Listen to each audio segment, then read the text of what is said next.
Hello friends, நான் உங்கள் நண்பன் இளங்கோவன் பேசுகிறேன். சைனா உலகத்துக்கே வேர்ல்டு ஹப் மேனுஃபேக்சரிங்கில் அவங்க தான் வேர்ல்டுக்கே சப்ளை பண்ணுற வேர்ல்டு ஃபேக்ட்ரி அப்படின்ற பேர் வாங்கியிருக்காங்க இல்லையா.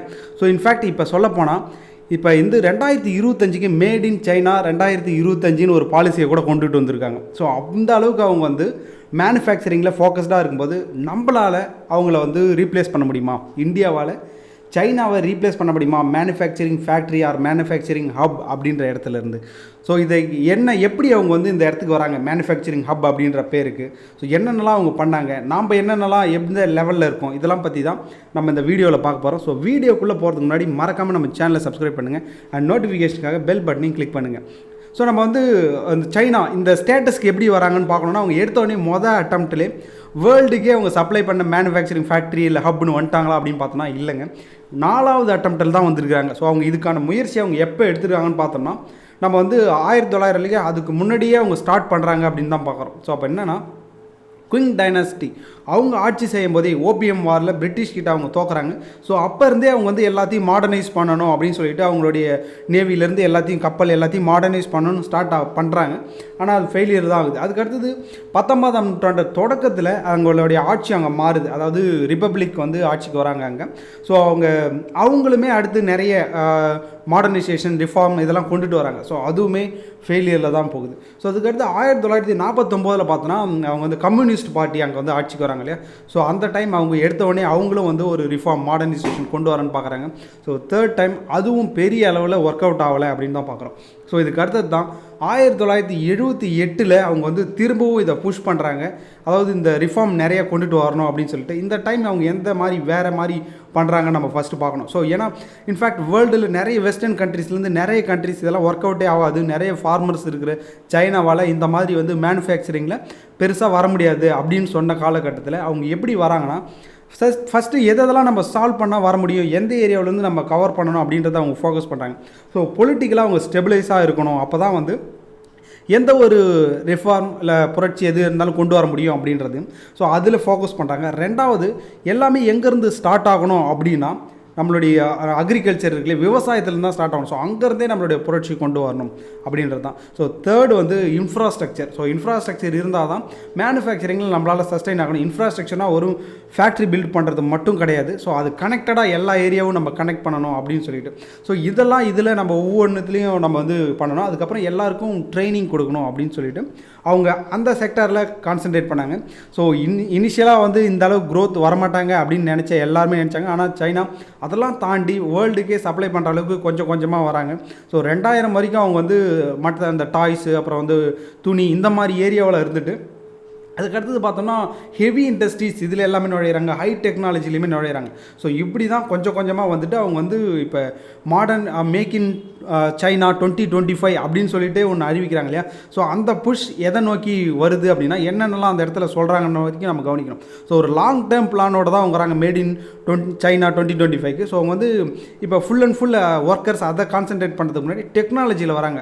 ஸோ இப்போ கார் இருக்கு இல்லையா, ஆட்டோமேஷன் காரு, எலக்ட்ரிக் காரு, ஆட்டோமேட்டிக்காக ஒர்க் ஆகிற பொருள் ரோபோட்ஸ் நிறையா கொண்டுட்டு வரணும் அப்படின்னு சொல்லிட்டு எனர்ஜி செக்டரில் பேட்ரிஸ் இருக்கு இல்லையா. ஸோ அதில் நிறையா ஒர்க் பண்ணணும் அப்படின்னு சொல்லிட்டு. ஸோ அங்கே இருக்கிற ஃபேக்ட்ரிஸில் மேக்ஸிமம் ஆட்டோமேட்டடாக இருக்கணும், ரோபோட்ஸை யூஸ் பண்ணணும். ஃபேக்ட்ரிஸ் மட்டும் இல்லை, லாஜிஸ்டிக், அதாவது அவங்க ஒரு இடத்துல இன்னொரு இடத்த கொண்டுட்டு போகிறது எல்லா ஏரியாவிலையும் ரோபோட்ஸை யூஸ் பண்ணணும். அதையுமே நம்ம ஆட்டோமேஷன் அங்கே கொண்டுட்டு வரணும். ஸோ குவான்டிட்டியை விட குவாலிட்டியை நம்ம கொண்டுட்டு வரணும் அப்படின்ற மாதிரி தான் இந்த புஷ் போகுது. ஸோ இது சாதாரணமாக இந்த காரு இல்லை ஏதாவது ஒரு சின்ன மேனுஃபேக்சரிங் மட்டும் இல்லை. ஸோ ஏரோநாட்டிக்கல் வரைக்கும் அவங்க கொண்டுட்டு வராங்க, சிப் ப்ரொடியூஸ் பண்ணுறது. ஸோ எல்லாத்துலேயும் அவங்க மாடர்னைஸ் கொண்டுட்டு வரணும். மேக் இன் சைனா 2025 அவங்க என்ன அதுக்காக பண்ணுறாங்க அப்படின்னா சைனா கவர்மெண்ட் அவங்க இந்த அளவுக்கு அந்த ப்ரொடியூஸ் பண்ணுறது காரணமே அவங்க சப்சிடி நிறையா, அவங்க டேக்ஸ் கம்மியாகவும் சப்சிடி நிறையாவும் அவங்க அங்கே மேக் பண்ணுறவங்களுக்கு நிறைய சலுகைகளும் கொடுக்குறாங்கன்னு தான் பார்க்கணும். ஸோ இதை தான் அவங்களுடைய புது கொள்கையிலையும் அறிவிச்சிருக்காங்க. ஸோ அவங்க 1977 அப்போ பண்ணும்போதும் நிறைய அவங்க சப்சிடி அங்கே கொண்டு வரவங்களுக்கு கொடுக்குற மாதிரியும் சொன்னாங்க. ஸோ இப்போ பண்ணுறதுல இன்னொரு புஷ் என்னென்னா வெளிநாட்டு கம்பெனி இங்கே வராங்க, சைனாவுக்கு வராங்க அப்படின்னா அவங்க என்ன பண்ணணும்னா அவங்க கூட ஒரு கொலாபரேஷன் வச்சுக்கிட்டு அவங்க 2 பேரும் பார்ட்னராக வச்சு தான் பண்ண முடியும். அவங்க மட்டும் வெளிநாட்டு கம்பெனி தானாக இங்கே டெவலப் பண்ணிட முடியாது. இங்கே சைனாவோட சேர்ந்து ஒரு ஒரு கொலாபரேஷனில் பண்ணி ஸோ ஏதாவது ஒரு சென்சிட்டிவான இல்லை சீக்ரெட்டான இன்ஃபர்மேஷன் இருக்குல்லையே அதை ஷேர் பண்ணிக்கணும் அப்படின்ற மாதிரி தான் அவங்க கொண்டுட்டு வராங்க. ஸோ இந்த மாதிரி அவங்க எல்லா மேனுஃபேக்சரிங் எல்லாத்தையும் அவங்க நாட்டில் வந்து மேனுஃபேக்சர் பண்ணணும். ஸோ வருஷம் 20% இந்த ரோபோட் ஆட்டோமேஷனில் நம்ம இம்ப்ரூவ் ஆகிட்டே இருக்கணும் அப்படின்ற நோக்கத்தோடு தான் இங்கே வந்து மேட் இன் சைனா 2025 அப்படின்றத அவங்க கொண்டு வராங்க. ஸோ இப்போ நம்ம பார்த்தோம்னா எந்த பொருள் எடுத்தாலும் நம்ம வந்து மேட் இன் சைனா அப்படின்றத மேக்ஸிமம் பார்க்க வேண்டியதாக இருக்குது. நம்ம இந்தியாவில் மட்டும் இல்லை, வேர்ல்டுக்கே அவங்க வந்து 50% கிட்ட சப்ளை பண்ணுவாங்க தான் சொல்லலாம். ஸோ அந்த அளவுக்கு அவங்களுடைய பொருள்கள் மார்க்கெட்டில் இருக்குது. ஸோ இது எப்போ வந்து வெளிப்படையாக தெரிய ஆரம்பிச்சிது அப்படின்னா, கொரோனா டைமில் பார்த்தோம்னா அவங்க நிறைய ஃபேக்ட்ரிஸ்லாம் க்ளோஸ் பண்ணும்போது அப்போ தான் எந்த அளவு வேர்ல்டு சைனாவை டிபெண்ட் பண்ணியிருக்காங்க அப்படின்றத நம்ம பார்க்க முடிஞ்சு. ஸோ ஏதாவது ஒரு நாட்டுக்கு எதிர்ப்பு தெரிவிக்கிறதுக்கு அவங்களுடைய வந்து அவங்க நாட்டுக்கு அனுப்புகிற பொருளை வந்து ட்ரேடை பேன் பண்ணி அந்த மாதிரி கூட எதிர்ப்பை காமிச்சாங்க. ஸோ அந்த லெவலில் அவங்க வந்து வேர்ல்டுக்கே சப்ளை பண்ணுறாங்க, சப்ளையராக இருக்கிறாங்க அப்படின்னு தான். ஸோ இந்த இடத்துல நம்ம பார்த்தோம் அப்படின்னா, நம்ம வந்து நம்ம நாட்டிலையும் அந்த டைமில் பார்த்தோம் நிறைய ரா மெட்டீரியல், கெமிக்கல் நிறைய வந்து சைனாவிலேருந்து வராதனால நிறைய பொருள் முடங்குது அப்படின்னு பார்க்குறோம். ஸோ ஏன்னா அவங்க எந்த அளவுக்கு அவங்க ஒரு புதுசாக ஒரு ஃபேக்ட்ரி ஸ்டார்ட் பண்ணுறாங்க, ஏதாவது ஒரு மேனுஃபேக்சரிங் ஸ்டார்ட் பண்ணுறாங்க அப்படின்னா அவங்கள வந்து எல்லாமே அந்த லேண்ட் அப்படின்றது வந்து அங்கே கவர்மெண்ட் தான் ஓன் பண்ணியிருக்கு இல்லையா. ஸோ மக்கள்கிட்ட இல்லை, கவர்மெண்ட் தான். ஸோ அவங்க குத்தகைக்கு லீஸுக்கு தான் எடுக்க முடியும். ஸோ ஒரு ப்ரொபோசல் இந்த மாதிரி ஒரு ஃபேக்ட்ரின்னு கொடுத்தா அவங்களுக்கு வந்து இமீடியட்டாக அந்த எந்த அளவு நிலம் வேணுமோ அந்த நிலம் அந்த எத்தனை ஏருக்கு லீஸுக்கு அது மாதிரி கொடுத்துட்டு அதுக்கான அங்கே வந்து லேபருக்கும் அவங்களுக்கு ஈஸியாக கிடைப்பாங்க. ட்ரெயின்டு அண்ட் ஸ்கில்டு லேபர் குயிக்காகவும் அவங்களுக்கு கிடைக்கிற மாதிரி. அதுக்கப்புறம் மேனுஃபேக்சரிங் பண்ணுற அந்த பொருளாக இருக்கிற உற்பத்தி பண்ணுற மெஷின்ஸ், ஸோ அதுவுமே அங்கே சைனாவிலேருந்தே வர்றதுனால அங்கே இருக்கிற கம்பெனிஸால் ஈஸியாக அவங்களால பெருசாக டெவலப் ஆக முடியுது அப்படின்றதையும் நம்ம பார்க்குறோம். ஸோ இதனால தான் சைனா வந்து அவங்களால வேர்ல்டு லெவலில் காம்படிட் பண்ணி அவங்களால வந்து சஸ்டெயின் பெரிய ஃபேக்ட்ரி, வேர்ல்டு ஃபேக்ட்ரி ஹப் அப்படின்ற அளவுக்கு அவங்களால வர முடியுது. ஸோ நம்ம இப்போ தான் வந்து அவங்க எப்படி அந்த ஸ்டேஜுக்கு வராங்க, என்னென்னலாம் ஹெல்ப் பண்ணுது, எப்படிலாம் வந்திருக்காங்க பார்க்கலாம். ஸோ அடுத்தது என்ன அப்படின்னா, நம்ம இந்தியா வந்து சைனாவை ரீப்ளேஸ் பண்ணிவிட்டு நம்ம வந்து வேர்ல்டு ஹப்பாக மாற முடியுமா, வேர்ல்டு ஃபேக்ட்ரியாக மாற முடியுமா அப்படின்னு பார்த்தோம்னா, நம்ம ஒரு சின்ன எக்ஸாம்பிள் வச்சுட்டு நம்ம எப்படி இருக்கும் நம்மளுடைய லெவல் அப்படின்னு சொல்லிட்டு நம்ம பார்த்துக்கணும். என்ன அப்படின்னா, நம்ம வந்து வெஸ்ட் பெங்காலில் சிங்கூரில் டாடா நேனோ வந்து கார் ப்ரொடியூஸ் பண்ணுறது ஒரு ஃபேக்ட்ரி வச்சாங்க அப்படின்றத நம்ம பார்க்குறோம்.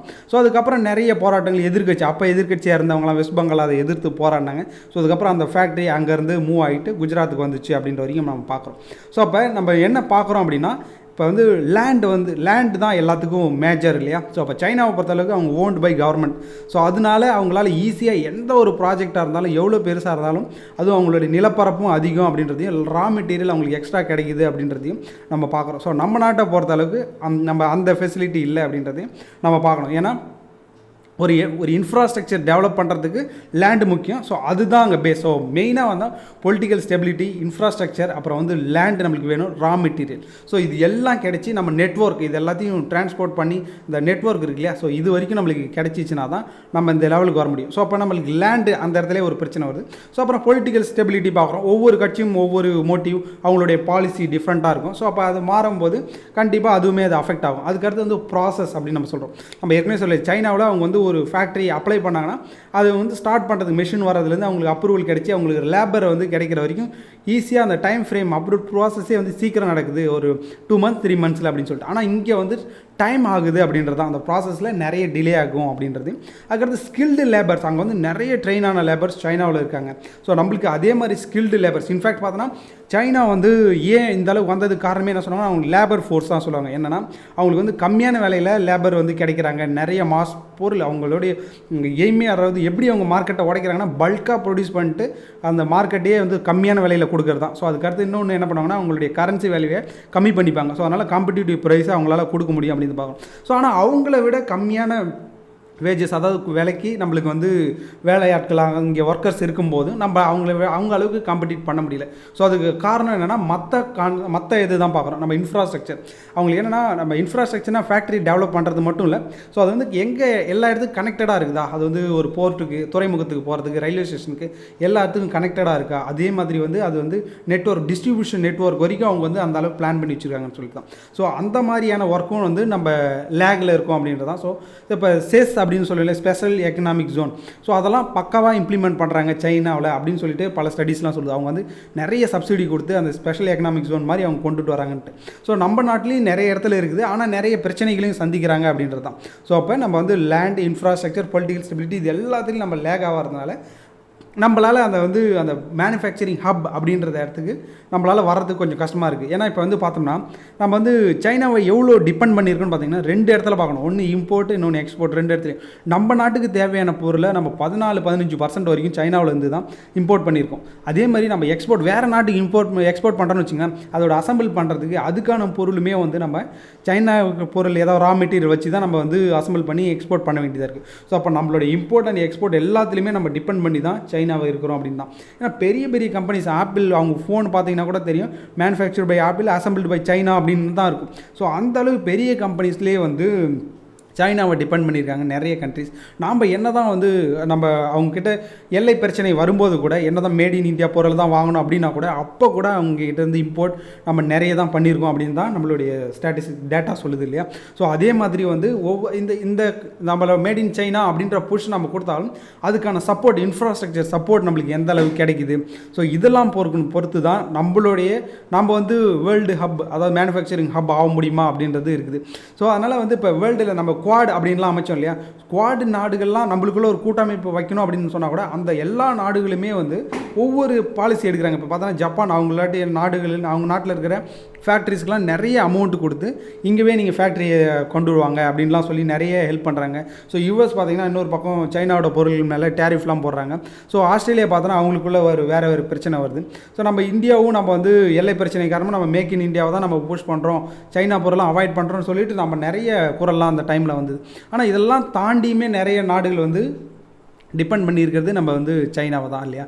ஸோ அப்போ அவங்க எப்படி ஒரே டைமில் சக்ஸஸ் ஆகலை சைனா, ஆனால் அவங்க கரெக்டாக ஒரு 4வது அட்டம்ப்டில் கண்டிப்பாக சக்ஸஸ் ஆகிட்டு அவங்க கொஞ்சம் கொஞ்சமாக அந்த மேனுஃபேக்சரிங் ஹப் அப்படின்ற இடத்த ஒரு 35 வருஷத்தில் பிடிச்சிட்டாங்க அப்படின்னு தான் பார்க்கணும். ஏன்னா 1980 ஆரம்பித்து இன்றைக்கி 78 அந்த வாக்கில் ஆரம்பித்து இப்போ வந்துட்டாங்க இல்லையா. ஸோ அப்போ நாம் பண்ண முடியுமா அப்படின்னு கேட்டோன்னா, ஸோ அது நம்மளுக்கு இப்போ தடையாக இருக்கிறது சைனாவோ இல்லை பாகிஸ்தானோ கிடையாது, நம்ம தான், நம்மளோட மைண்ட் செட் தான். நம்ம பண்ணால் நம்ம நினச்சா கண்டிப்பாக நம்மளாலையும் அட்டம் பண்ணி மேனுஃபேக்சரிங் ஹப்பாக வர முடியும். பட் ஆனால் வெஸ்டர்ன் கண்ட்ரி ஸ்டார்டிங்கில் எப்படி சைனாவெலாம் சொன்னாங்க நீங்களாம் வர முடியாது, ரீப்ளேஸ் பண்ண முடியாது அப்படின்னாங்க. பட் ஆனால் அவங்க வந்துட்டவனே தான் நம்பினாங்க இல்லையா. அதே மாதிரி இனிஷியலாக இப்போ நம்ம ரீப்ளேஸ் பண்ண முடியுமா சைனாவை அப்படின்னு கேட்டால் எல்லாரும் நோ அப்படின்னு தான் சொல்லுவாங்க. ஒன்ஸ் நம்ம அச்சீவ் பண்ணால் தான் நம்புவாங்க இல்லையா.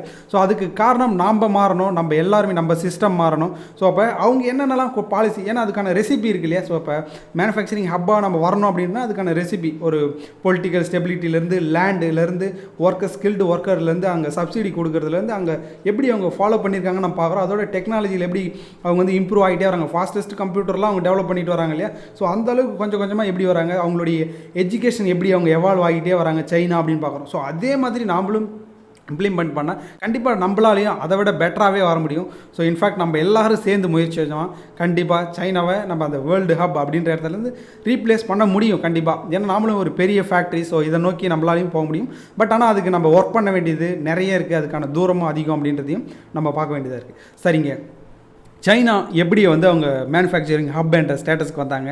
ஸோ இந்தியா நம்ம எப்படி அவங்கள ரீப்ளேஸ் பண்ண முடியுமா அப்படின்றத பற்றி நம்ம சொன்ன தகவல் உங்களுக்குமே பிடிச்சிருக்கும். ஸோ நிறைய பேர் இதுக்கு டிஃப்ரெண்ட் ஒப்பீனியன் இருக்கலாம், வேறு தகவல் இருக்கலாம். உங்களுக்கு இருக்கிற தகவல்களையும் கமெண்ட்ஸில் ஆட் பண்ணுங்கள். மறக்காமல் இதை மற்றவங்களுக்கும் ஷேர் பண்ணுங்கள். நன்றி, வணக்கம்.